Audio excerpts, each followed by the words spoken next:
Assalamualaikum warahmatullahi wabarakatuh.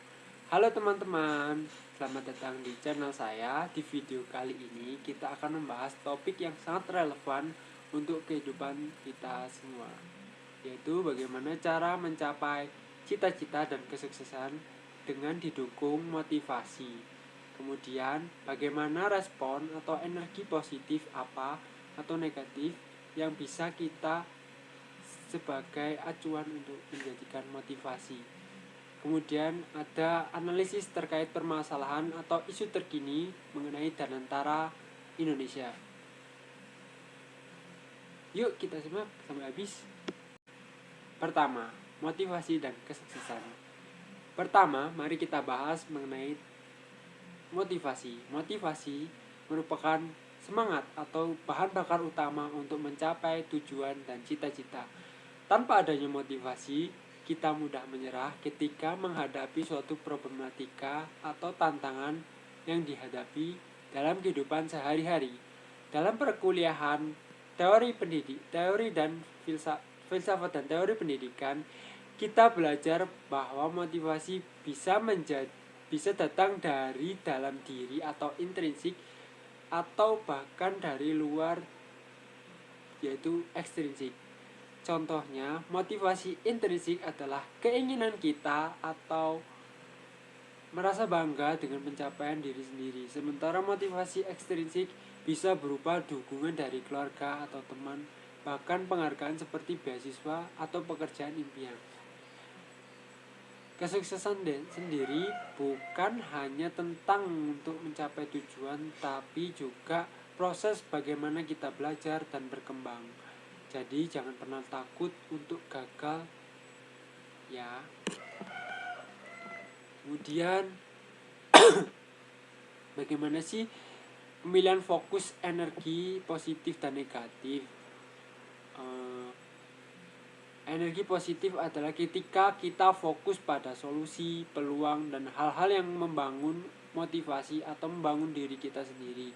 Sementara energi negatif ketika kita terjebak dalam keluhan, rasa takut, atau hal-hal merugikan yang lain. Seperti contoh dalam kasus Danantara. Analisis permasalahan atau isu terkini terkait Danantara. Danantara Indonesia adalah super holding yang baru diluncurkan oleh Presiden Prabowo Subianto. Tujuannya adalah mengkonsolidasikan atau menggabungkan 7 perusahaan negara termasuk Bank Mandiri, BRI, BNI, Pertamina, dan lain-lain. Namun, ada beberapa kekhawatiran yang muncul di publik masyarakat. Pertama, terkait industri yang digabungkan berbeda. Menggabungkan industri perbankan, pertambangan, migas, dan teknologi bisa menciptakan kontradiksi atau ketidakcocokan karena perbedaan karakteristik dan resiko bisnis yang sangat timpang. Kedua, terkait tata kelola dan pengawasan. Tanpa mekanisme pengendalian internal yang kuat, ada resiko korupsi dan penyelewengan dana seperti yang terjadi dalam kasus 1MDB Malaysia atau kasus BLBI. Kemudian ketiga, ada kekhawatiran penyelewengan atau tidak optimalnya penggunaan dana pihak ketiga atau DPLK. Jika Danantara gagal, simpanan para depositor di bank-bank BUMN bisa terancam, terutama bagi BUMN dan bisnis kelas menengah. Ini menunjukkan bahwa pentingnya pendidikan luar sekolah, khususnya dalam hal literasi keuangan dan tata kelola perusahaan. Dengan mengedukasi yang tepat, masyarakat dapat bisa menjadi lebih kritis dan bijak dalam menanggapi kebijakan pemerintah. Mengenai saran atau rekomendasi, berdasarkan analisis saya mempunyai beberapa saran. 1. Meningkatkan literasi keuangan. Masyarakat perlu memahami resiko dan peluang investasi. Kedua, fokus pada hal-hal atau energi yang positif, bahwa belajar dari kesalahan dan mencari solusi bukan hanya mengeluh.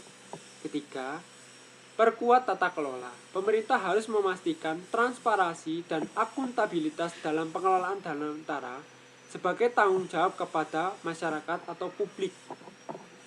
Kemudian, keempat, edukasi melalui pendidikan luar sekolah dengan cara memberikan workshop atau pelatihan, seminar, serta konten-konten edukatif yang dapat membantu masyarakat memahami terkait isu-isu yang sangat kompleks ini.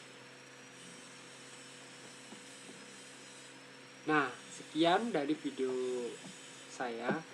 Bagaimana cara menggapai cita-cita dan kesuksesan itu sangat mungkin terjadi asal kita punya motivasi serta fokus pada energi positif, bukan untuk hanya energi yang negatif. Dan terus belajar dari setiap pengalaman. Jangan lupa untuk terus mencari pengetahuan baik melalui pendidikan formal maupun non formal. Terima kasih. Wassalamualaikum warahmatullahi wabarakatuh.